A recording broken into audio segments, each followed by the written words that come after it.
I finally made someone pay for all the that I've been through. I ordered a pizza, and I bought a beer, and so I took my blood pizza because somebody died for me to get this pizza. I enjoyed every deal about it, and I really did.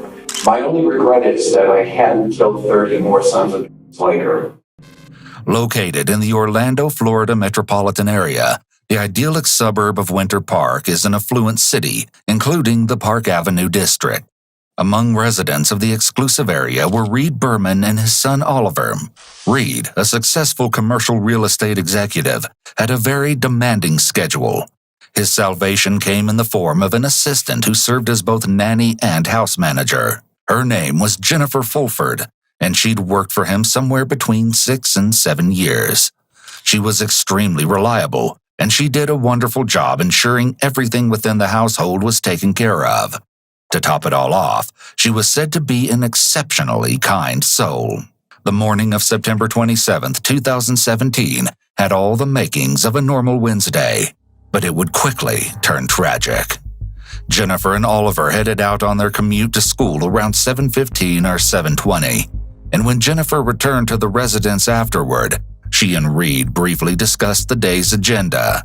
Jennifer had a dental appointment scheduled for 9 o'clock. Then she'd meet with an art framer at the residence shortly thereafter. Other than that, it was business as usual, and she'd perform her maintenance tasks at the Berman home, then pick Oliver up from school at 3:30. As for Reed, he was on his way to a breakfast meeting. They said a quick goodbye, and though nothing seemed out of the ordinary, things were about to take a terrible turn. The first indication that something was off came in the form of a phone call from Oliver's school at 4 o'clock that afternoon. Reed was informed that Jennifer had failed to pick up his son upon dismissal. Though he tried, Reed was unable to reach Jennifer on her cell phone. It seemed it had been powered off. He picked Oliver up, and the pair returned home around 5 o'clock. Upon entry, the house was eerily quiet. Jennifer was nowhere to be found. What Reed did find, however, was quite peculiar. There sat Jennifer's purse right beside the toilet of one of the downstairs bathrooms. He noticed that the seat had been left up too. This was unusual considering he and Oliver rarely used that particular restroom. An inspection of the contents of Jennifer's purse was suspicious. Her wallet, cell phone, credit cards, and driver's license were missing. Her vehicle, a 2015 Hyundai Santa Fe, was nowhere to be found. At that point, Reed contacted law enforcement. However, it wasn't until approximately 6:25 that he made the call, and the reason behind the delay is unknown. Nevertheless, a Winter Park officer was quickly dispatched to his home. Reed shared what information he had with the officer. The last time he'd communicated with Jennifer had been through a text message he'd received from her a little after 11 o'clock that morning. Interestingly so, Reed had no contact information for Jennifer's husband, Robert. However, officers managed to locate him at the home he and Jennifer shared, somewhere around 7 p.m. He stated that he hadn't recently seen or spoken with Jennifer. He explained that she had an upcoming trip scheduled to visit her son and newborn granddaughter in Dallas, Texas, but wasn't due to depart until the evening of the following day. Even more troubling was the fact that neither Jennifer's children nor any of her close friends had seen or heard from her. It seemed that Jennifer had simply vanished.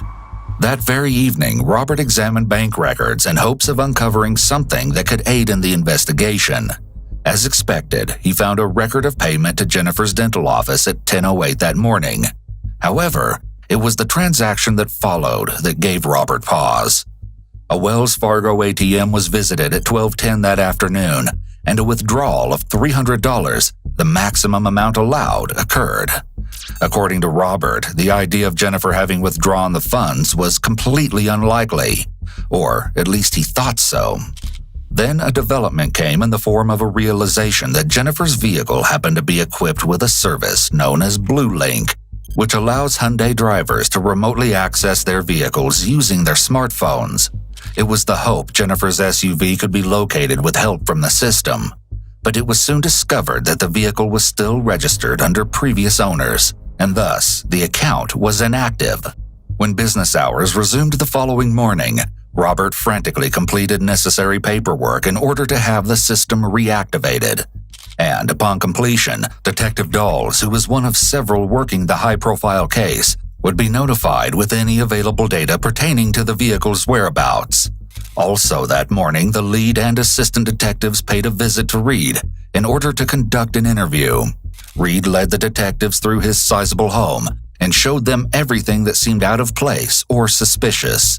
He explained the details surrounding the unusual location of Jennifer's abandoned purse. Strangely enough, Reed hadn't noticed anything to be missing within the home, at least not yet. He hadn't found any sign of forced entry either. The previous evening, when he and Oliver had arrived home, the front door was locked, and according to Reed, whoever locked it clearly had a key. He also noted that it seemed Jennifer hadn't had a chance to complete her cleaning tasks. His bed remained unmade, and days later, he'd come to realize his comforter was missing. Trash bags littered the kitchen floor. It was as if Jennifer had been interrupted somewhere in the middle of her duties. Still, Reed was able to provide some extremely crucial information. He reviewed his alarm system activations for the previous day with the detectives. Initially, there was no sign that anything out of the ordinary had occurred.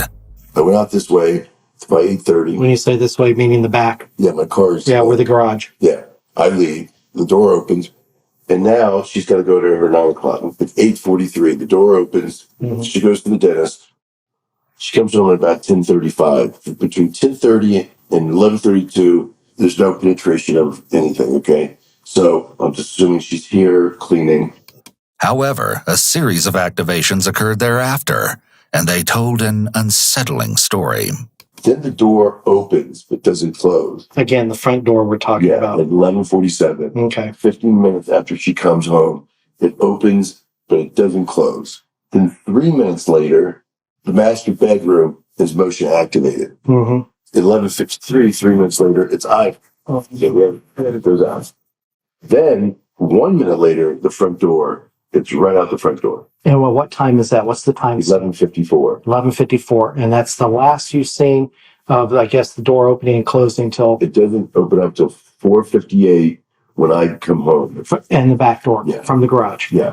Detectives gathered additional crucial information from Reed. Can we get, one thing we do need, you said she had a card, you allowed her to have one of your credit cards. We need that number and that bank name. Yeah. If we can get that, that'd be great. Was it a debit card that she carried, or was it a credit card? It was a debit card. Okay. She used it for household expenses. It was from the bank that you banked with? Yes. That's on the, okay, what bank is that? It's Valley National. Now, was she on the account too? Yes. Okay. Yes, there's been no activity on this card. The detective reviewed Reed's activities that occurred the previous day. Yesterday, you had an 8 o'clock meeting, a little bit late. And that was at the water park night or winter center? Is that one and the same? And that was at 8:30. Okay. And then at 3:30, right? You had another visit. 3 o'clock. 3 o'clock. And that was where? On New England. Do you know whereabouts is? Because we have cameras and everything, and we're just trying to eliminate everything. Now we I can't. think it's 4:11. And I was at my office at 12. Anybody else working in the office with you? We have 35 employees. Oh, you do? Wow. Okay. While at Reed's property, detectives collected a buccal swab from him in order to produce a sample of his DNA. Though it would appear to be a routine process, seeing how Reed was one of those closest to Jennifer, perhaps there was something more behind the request than just standard procedure. All right. The other thing was that I believe it was Detective Wagner asked you about earlier was if you were aware of her having any male friends. And if you knew Jen, she's a really up person. I mean, she'd come at 6:30 and man, she'd have it turned on like, hey, Oliver, and they would do this thing. I mean, she was just fantastic. Outgoing personality. Okay. So she wanted to go out. Like I bought her tickets to, she loved Barbra Streisand. Oh, yeah. So I got her as a gift, Barbra Streisand tickets to Tampa. And she liked to go to concerts and stuff like that. Though Jen was a lively person who enjoyed good times with friends, Reed didn't think she was the type to run off and leave everything behind. Though there was one thing. You mentioned something earlier about the Enzian. There's a bar there. And you say that she'd go there? Well, my friend, And when we were talking about it last night, Right. we were trying to figure out, like, we were going, okay, how could this happen? Right. Where we didn't think, worst case scenario, we just thought maybe she went out, had drinks with her girlfriend, and maybe she had a little too many, and then it was just unusual that she would have done something like this. But my friend did say that he's seen her at the Enzion after work, after leaving here with her girlfriend. I don't know any of her girlfriends or whatever, but she liked to have a cocktail with her girlfriend or whatever. I had no idea that she ever even went to Enzion, but he said that's occasionally what she would hang out. This friend of yours, we may need to talk to him. Can you give me his name? Sure. Anything will help. Yeah. Can I just ask you a question? Sure. They haven't found her body or... Oh, no, we haven't found her yet, so that's why we're keeping up hope. Has it been like a boyfriend or something and they took off? We don't know, and that's what we're trying to find out. Detectives had to probe all of the possibilities in order to ensure a thorough investigation, regardless of potential viability of each theory. They explored the idea of whether Jennifer had grown so tired of her routine that she'd left everything behind in search of a new life. Of course, it didn't seem at all likely that someone as reliable as Jennifer would do such a thing, especially considering the fact that she was due to be in Texas, spending time with her newborn granddaughter on that very night. Suddenly, a shocking development landed in the laps of law enforcement. And if detectives had any suspicion of Reed prior to the finding, or if they'd surmised that Jennifer had left on a whim, all of that instantly dissolved with word of the discovery. Surveillance footage had been obtained from the Wells Fargo ATM, where the $300 withdrawal had occurred the previous afternoon. The time was 12:10 p.m., roughly 15 minutes after the last activation of Reed's alarm system at a location less than a mile from the residence. Though they expected to see Jennifer, what they found instead was shocking. Video showed a mysterious man stationed at the ATM. He appeared to be middle-aged and was wearing eyeglasses, a white t-shirt, light-colored shorts, and bright blue tennis shoes. He had a white towel draped around his neck, and his hair was pulled back in a ponytail. On his left wrist was a watch with a distinctive plaid band. Reed was shown images of the man and the unique watch, but neither were familiar to him. Apparently, the man had later returned to the same ATM at 4:33 that afternoon in what proved to be an unsuccessful attempt to withdraw more funds from Jennifer's account. This time, however, he was dressed in different attire. He wore a dark-colored baseball cap along with what appeared to be a dark-colored jacket. His white t-shirt bore the logo, Workout 32789, the numerals representing the zip code of Winter Park. In addition to the clothing change, another difference in the man's appearance was noted. This one, however, was chilling. The surfaces of his hands clearly exhibited multiple fresh cuts and wounds. When shown images from this ATM visit, Reed recognized the t-shirt. In fact, he stated that he owned one that was very similar to it. Upon inspection, it didn't appear to Reed that his bedroom closet or dresser drawers had been rifled through. However, this would come up later in the investigation. Detectives were able to track down Jennifer's contact, Janet Grimm, who'd been scheduled to deliver the framed art the previous day. Jennifer had texted Janet at 10:18, stating that she'd be back at the residence in less than 10 minutes. Not long after this time, Janet stated she'd missed multiple calls from Jennifer's number. At 11:33, Janet picked up a call, and on the other end was Jennifer, who Janet could only describe as totally panicked. Jennifer stated she'd have to cancel the appointment as the school had just called and she had to pick Oliver up right away. Naturally, Janet found the conversation odd. She attempted to reach Jennifer on her cell phone approximately an hour later, but there was no answer. Evidence was beginning to mount. Also, on September 28th, Jennifer's SUV was located less than 5 miles from Reed's home in the parking lot of a public supermarket. The vehicle was processed for evidence the following day, on September 29th, 2 days after Jennifer vanished, and each finding was more grim than that which came before. A beer bottle was found in the front center console. According to Robert, Jennifer would never drink on the job. There was no doubt in his mind that the bottle did not belong to her. A tan canvas bag had been placed on the front passenger floorboard. Inside the bag were a white t-shirt, a white towel, and a men's watch with a distinctive plaid watch band. Worst of all was the revelation that each item appeared to be stained with blood. The items clearly matched those the man was seen wearing on ATM footage from the first transaction 2 days prior, before the wounds to his hands had appeared. Word of a third unauthorized ATM transaction came on September 29th, but the location wasn't even remotely near Winter Park. It was in Jacksonville, Florida, where a $100 withdrawal occurred, approximately 140 miles north of Reed's home. A sworn statement via phone was recorded between Robert Fulford and a Winter Park detective that same evening. Did anyone have permission or authorization from you to withdraw that cash? No. Okay. And in regards to that transaction, would you like to press charges, if applicable, to anyone for criminal charges? Yes, I would. The most recent ATM activity cited in the statement was a major turning point in the investigation. It led detectives to contact the Winter Park Amtrak station, where they were able to get their hands on some critical information. On the afternoon of September 27th, a train ticket was purchased at 4:52 p.m., the destination being none other than the city of Jacksonville. And as luck would have it, there was only one passenger aboard that train. With this information, law enforcement had what they believed to be the name of a previously unidentified individual. His images had been plastered all over the media in an attempt to put a name to the menacing face. He was a 53-year-old man by the name of Scott Nelson, and a background check indicated that he was extremely dangerous and had an extensive rap sheet. Furthermore, Scott was currently on federal probation for armed robbery. Hope that Jennifer would be found safe was beginning to dwindle. The following day brought with it the much-dreaded, terribly devastating news. Just 3 days after Jennifer was last seen, the worst-case scenario had become a nightmarish reality. Jennifer's cell phone had been pinging off a cell tower located near a heavily wooded area of Orlando. Somewhere around noon, with assistance from the Orange County Sheriff's Office Aviation Unit, Jennifer's body was located. The gruesome discovery conveyed that the last moments of Jennifer's life had been absolutely hellish. But the true magnitude of the horror wouldn't be exposed until later.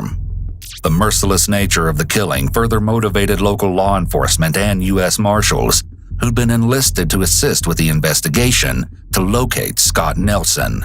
And it wouldn't take long.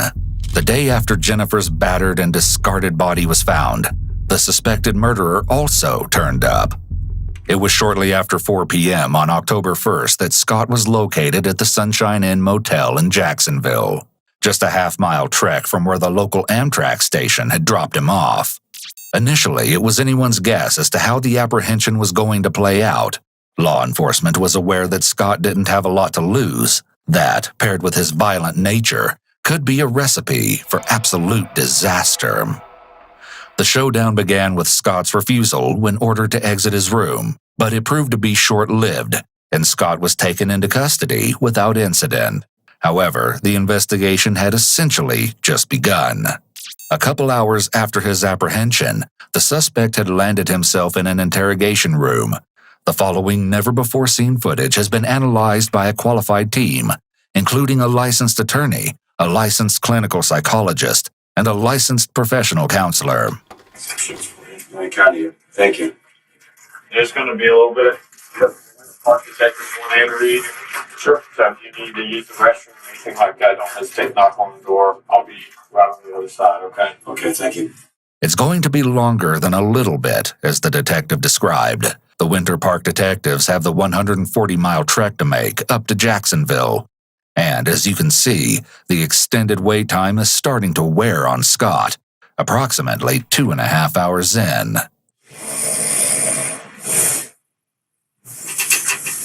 Oh, I got this. Hey. Scott is granted his restroom break, but upon his return, he'll still have an hour to wait. Finally, detectives have arrived at their destination, and they start by providing Scott with a warm welcome. All right, thanks. You got water? You okay? I could use something to eat. I haven't eaten. Hungry? I'm starving. I'm dizzy. I'm so hungry. Okay. We'll get you some. Okay. There's See if I can grab some. Sorry. What's coming up? Sorry for being hungry. Thanks. Oh man, that's not a problem. You doing okay? Yeah. Hungry, huh?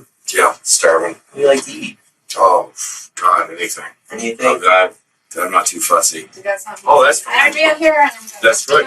Good, I'm Is good. it pizza flavor? No, sorry. Oh. No, I'm good. What you guys? All right, Scott. So we'd like to talk to you about, and I'm sure you probably have a million questions too. So Yeah. The detective states that they have to go over his Miranda rights since he's in custody. He also swears in Nelson. This is not a court or official judicial proceeding, but perhaps an interrogation tactic to emphasize the desire for truthful answers. After Scott has confirmed that he understands the process, the detectives proceed to question him on his background, which is the basic baseline and rapport building of the interview process. married? No. Okay. Hey, ever close? Nope. No divorce or anything. Huh? No. Hey, you're a lucky one. Children? No children. Siblings? Brothers? Sisters? Yeah, I have a couple brothers. Couple brothers? Okay, older. So you're the youngest, huh? Yes.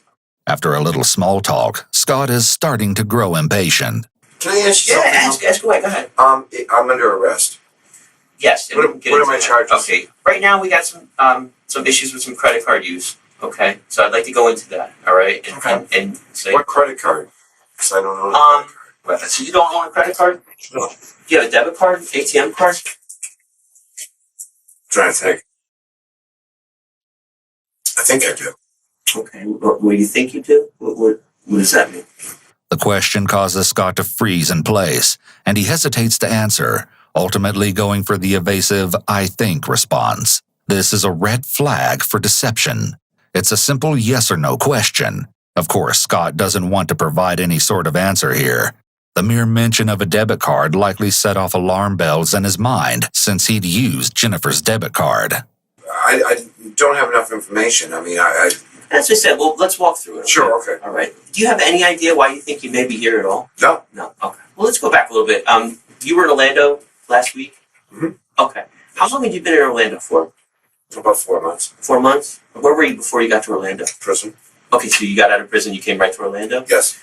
Were you in prison in Florida, or were you in prison somewhere else? Somewhere else. Federal. What made you come to Orlando? It's just where they assigned me to. Oh, for probation? Yeah, Okay. So you're doing some federal probation time? that's correct. Okay. Where were you staying in Orlando? With the mission, Which one? West Central. The rescue mission over there?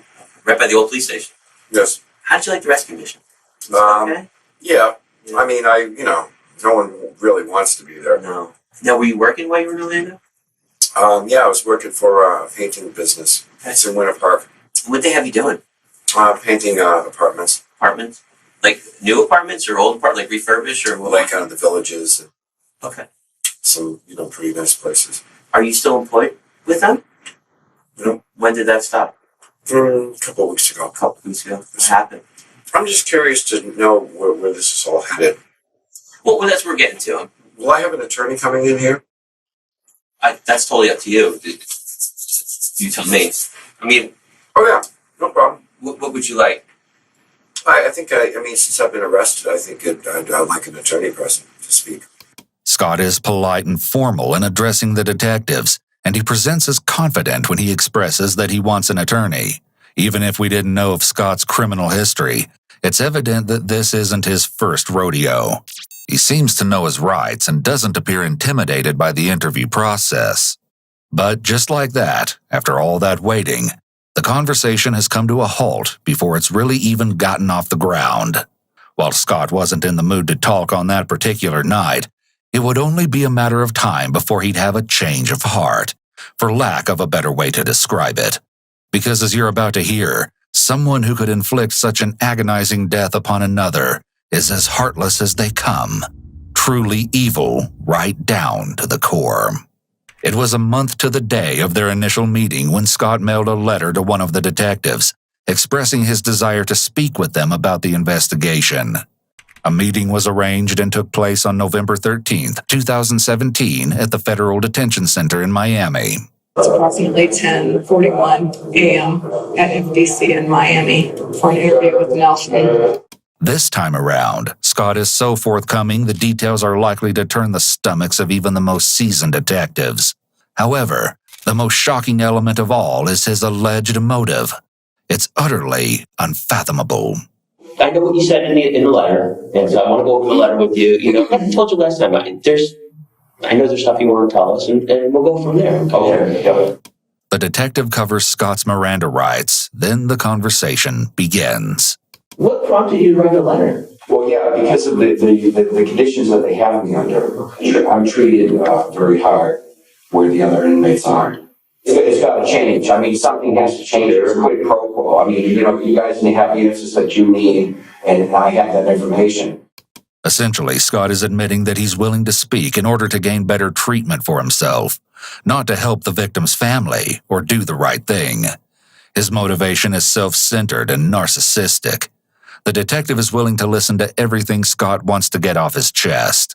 So this is your show. So I mean, what do you want to talk about? Well, for instance, I was on the streets for months and had nothing. I really had nowhere to go. I had nothing going for me. Really don't. I'm trying to help you as well as help myself here. Well, you know, I mean, life has really never been that easy for me. Do you know that I have a colostomy? I did. You do. Okay, so you know, like the Bureau of Prisons, they wouldn't give me the reconnection. They wouldn't help me. I mean, things are just in the toilet and they're getting worse and worse and worse and worse for me. And it's not going to stop until I'm either dead or something. They're not going to stop. That's what. We don't want to see that happen. I mean, you know, I'll tell you right now. No, I don't want to see that happen. I know, detective. Scott continues to focus on himself as the victim in the situation and takes no accountability for what he's done. As far as you know, what created this whole thing to be. Yeah. You know, I was thrown to the street again, and I had nowhere to live. I was completely broke. Yeah. And, you know, I had been in Winter Park a few times. Okay, so it wasn't the first time I had been to Winter Park. What happened there was I noticed that it's a very affluent type of place. Yeah. It is. Well, people have a lot of money and things like this, and they have a different lifestyle. Where 15 minutes away in Orlando, where I was living, people are dead ass broke. Yeah. I wasn't particularly happy with this. Quite the understatement we'll soon hear. It cut much deeper than that. It seems like Scott grew increasingly bitter and resentful as he took in the fact that he was struggling to survive, while there were large communities of people not far from the shelter where he lived that enjoyed an excess of comforts and luxuries. It's important to keep in mind that people with antisocial personality disorder, ASPD, have a firm belief that they deserve everything: status, money, luxury, and comforts, whether they've actually done anything to earn these things or not. Their sense of entitlement makes them believe that they deserve and should be able to possess all these things. This is why they justify committing violent crimes, because they're willing to do anything to try to obtain what they feel is rightfully theirs. It also seems that Scott is highlighting social injustices, but ultimately, his beliefs seem to boil down to the fact that he thinks he's entitled to the same comforts that the residents of Winter Park enjoy. In addition, people with ASPD are extremely spiteful and vindictive. If they feel slighted by others, whether the offense is real or imagined, they will stop at nothing to get even. They won't feel satisfied until they have sought revenge. Oftentimes, their idea of getting even is retaliating in a manner that is far worse than whatever the original offense was. They don't believe in an eye for an eye. They believe in delivering a much harsher punishment than what was done to them. Scott states that he was released from prison that previous May and had been on the streets for about 4 months as the rage inside him continued to build. I'm willing to help you people because I'm going to be found guilty even if I didn't say anything. You have enough forensic evidence to get capital murder on me right now anyway. It's very possible that due to Scott facing such extreme adversities during his probation, including issues with health care and difficulty obtaining food, it's likely true that he didn't care if he was incarcerated for the rest of his life. It's an extremely dangerous scenario to have an ex-con feeling he has absolutely nothing to lose. His worst-case scenario was going to prison for life, but maybe this wasn't such a bad outcome when he looked at the harsh reality of his daily life while being out of prison. Scott described the terrible conditions he was subjected to in prison, but it seems that the realities of freedom weren't that much better. People can become so used to life on the inside that, when facing life on the outside, they lack the skills to function appropriately in society. So I'm walking around Winter Park, and all these people, they have money, they have beautiful homes, beautiful families, cars, diamond rings, just driving their Mercedes and stuff. And I wanted to make it an example. Scott explains that during the month of September, he stayed at an undisclosed location. He gives his account of one night in particular, as he sat in a picturesque gazebo of Winter Park, and it's very disturbing. That's when, about 11 o'clock at night, that's when, in my mind, I officially died. Okay, I died, I was there. Okay. I died that night. Okay, I'm sorry you got to that point, really. And I'm in Winter Park, I'm surrounded by all this wealth. And here I am, right? I'm clean cut, I'm intelligent, I'm highly employable, I work like a dog, and I can't have nothing, I'm just dead. It was that very night that Scott made up his mind. He devised a horrific plan, and he was going to carry it out. I'm going to do a home invasion. Okay. So I knew that I was going to do that. Okay. I noticed this one house, and it was happening to be 5 o'clock, I'd say 5 o'clock in the afternoon on the 26th. And I see Jennifer getting out of a vehicle with a young boy. Okay. And they go into the house. And I could tell just by the way she was dressed that she was not the first thing I had in my head was she must be a house cleaner or something of that nature. Okay. But I wanted to make an example of Winter Park. Right. Okay. Right, wrong, or indifferent, be it evil, be whatever, that's what I was going to do. It's ironic how Scott makes himself out to be the victim of the cycle of poverty and recidivism, but then he targets Jennifer, whom he admitted looked like a house cleaner to him. He claims to have a grudge against the affluent people of Winter Park, yet he targeted someone who he said himself was part of the working class, and not the affluent class. This highlights that his actions really had nothing to do with the injustices of the world, and everything to do with releasing his rage however he saw fit. One of the detectives poses the question we've all been asking ourselves. Why'd you choose her to make an example? Everything came about that mysterious month of September, where Scott has chosen not to disclose the location at which he was living. For the month of September, I was living in a place, and there was a gentleman, long story short, they had known Jennifer, and they had had an argument. That's how I knew about that house that she worked at. Did he tell you to do what he did? Well, yeah. He said, hey, killing her, he wouldn't lose any sleep over it. But he leaves it at that and transitions straight to September 27th. And if Scott has been successful in garnering any sympathy from the detectives, it's likely that every ounce of it will now dissipate after he recounts the terrifying events of Jennifer's last moments. UPS. Right. Yeah, they had delivered a package. Okay. The guy delivered a package, and the minute he drove away, I went out and I rang the doorbell, and Jennifer answered, and I said to her, they have a package on the doorstep here. And she said, yeah, I know. And she was looking at me a little odd, like, yeah, who are you? Why are you telling me this? And that's when I pushed the door in and pushed it in. I went and shut the door, and she screamed. Okay. And she was, frightened. Sure. And I had a knife. So I told her to lay down on the floor, and then I bound her with some zip ties. Okay. I said, I'm not going to hurt you. I'm just here for the money. Okay. And she was not very helpful with my needs.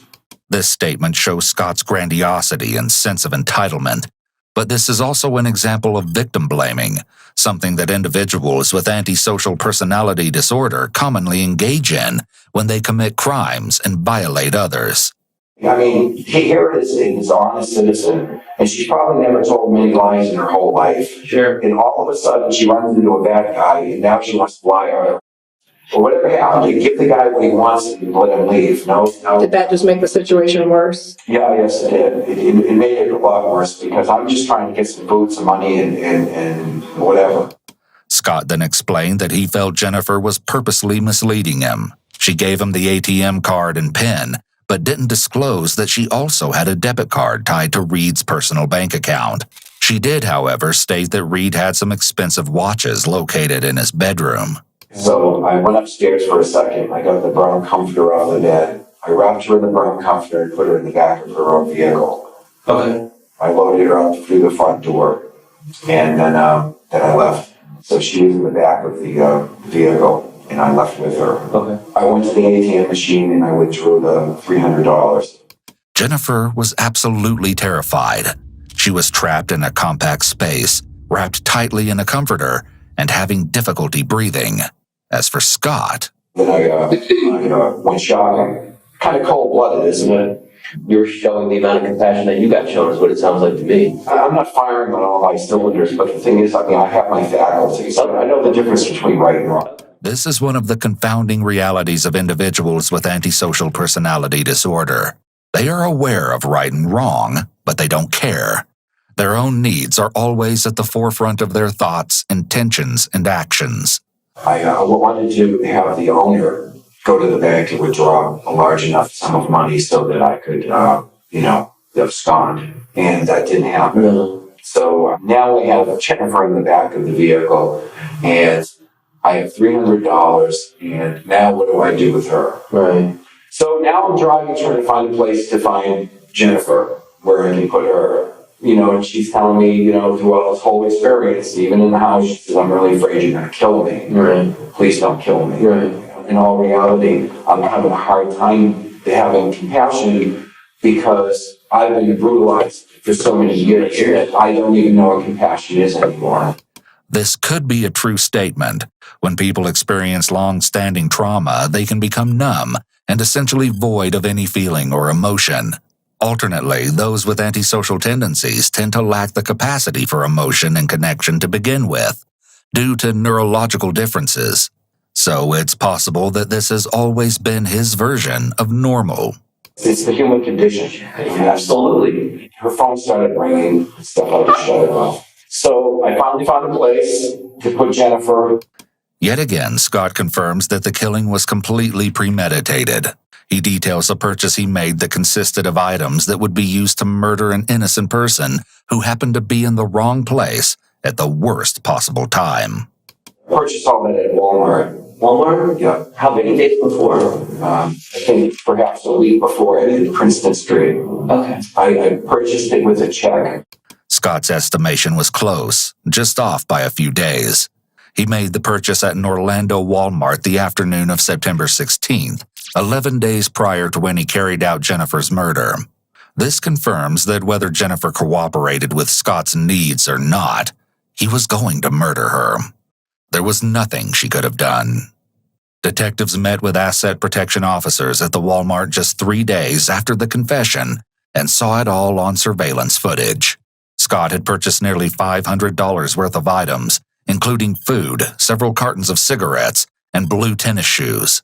And then there were the most incriminating items: a utility knife with a green handle, a package of 18-inch cable ties, and a roll of duct tape. Please be forewarned that the following description may be too graphic for some viewers. Scott eventually located a secluded, wooded area, and sadly, it seems Jennifer is well aware that there's no chance she'll make it out of the brutal attack alive. So I got her out of the vehicle, and she started getting louder and louder, so I put some duct tape. Could she breathe with the tape Barely, put on her face? very little.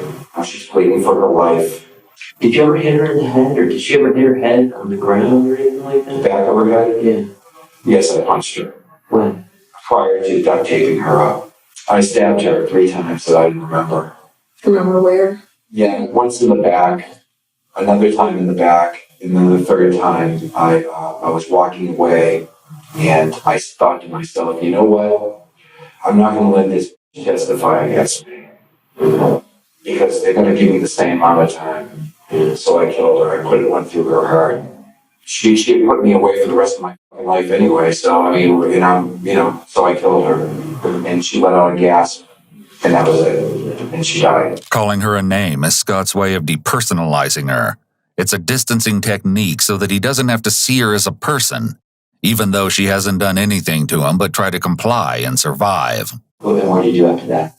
I drove back to the Publix. Scott cleaned the blood off of himself and changed clothing in the men's restroom.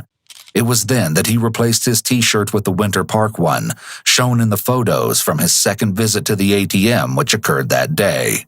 However, he wasn't able to mask the wounds he'd sustained on his hands as a result of the heavy brush he'd trudged through in the wooded area. And I dropped the vehicle off, and I went back to the park to get my belongings.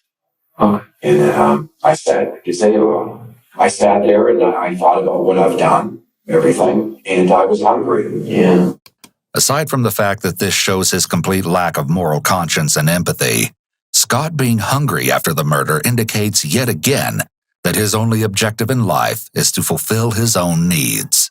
People with severe antisocial personality disorder are not emotionally pained or otherwise affected by inflicting harm on others. Their threshold for feeling emotional pain for another person is very high, and in some cases, such as Scott's, non-existent. Scott ventured to a nearby 7-Eleven and, of all things, he purchased a pizza.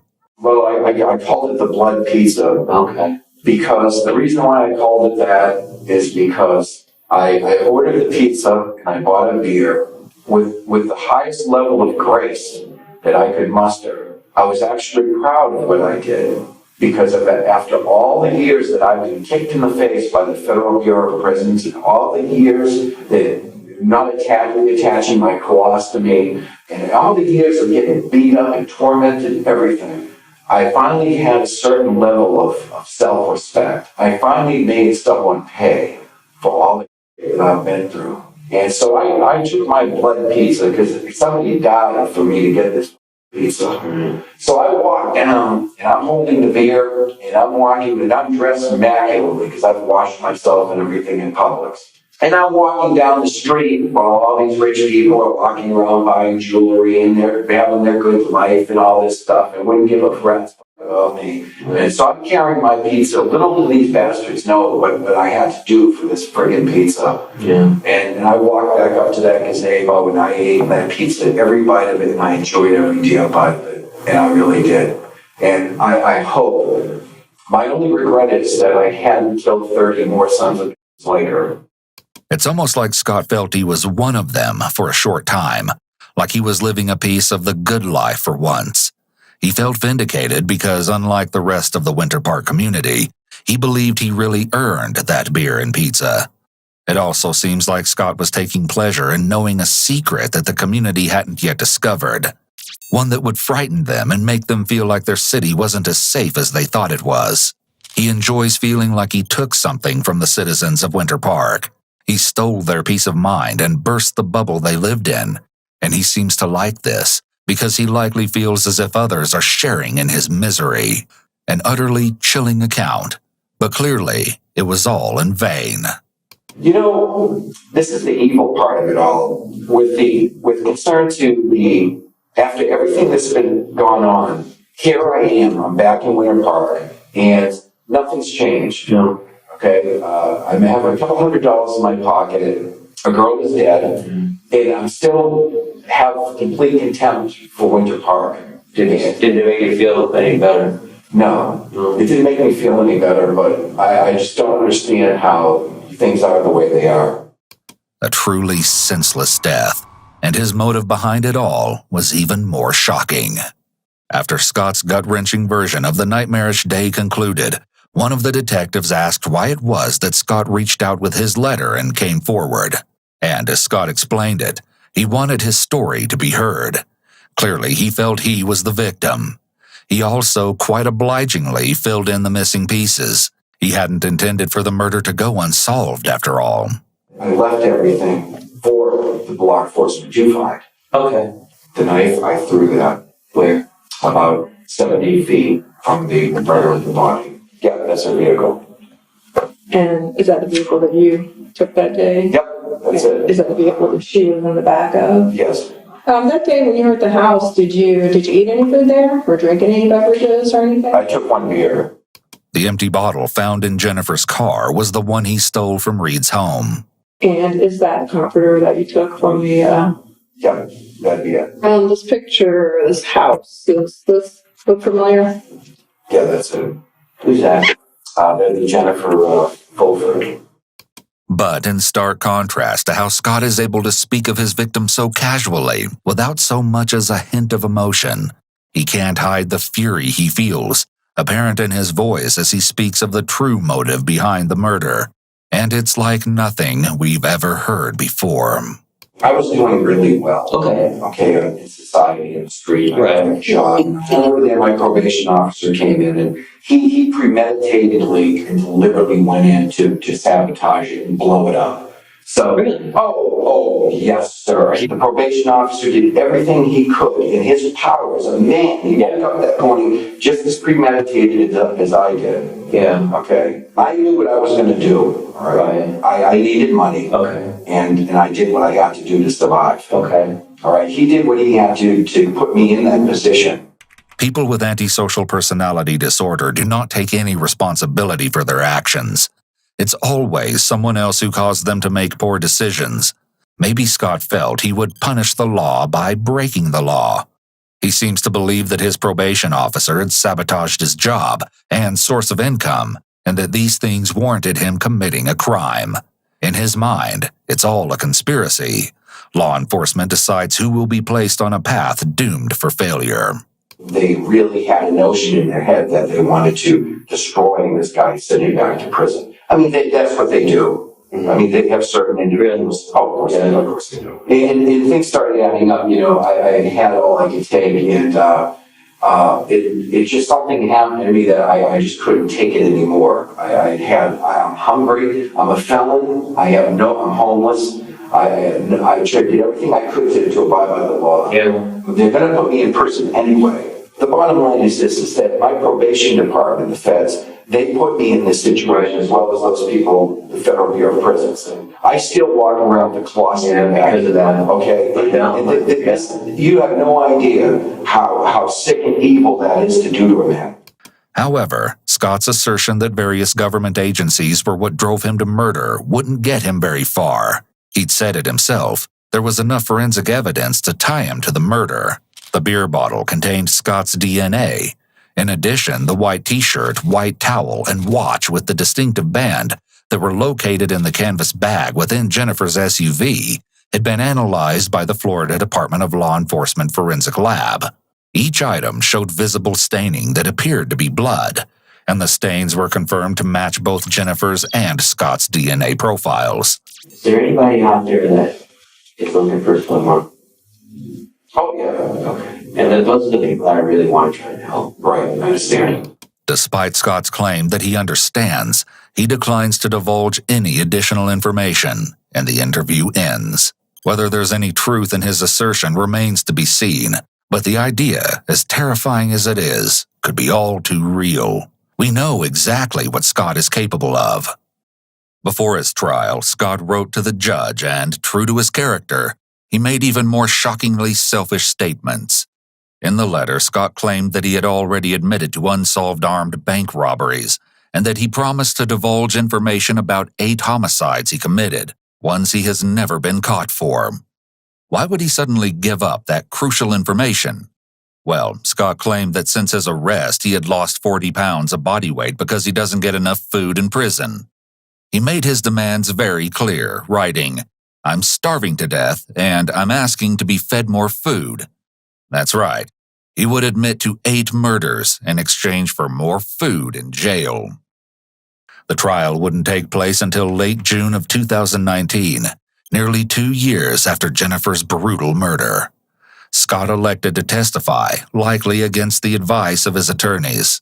He told all of the heinous details of Jennifer's last moments.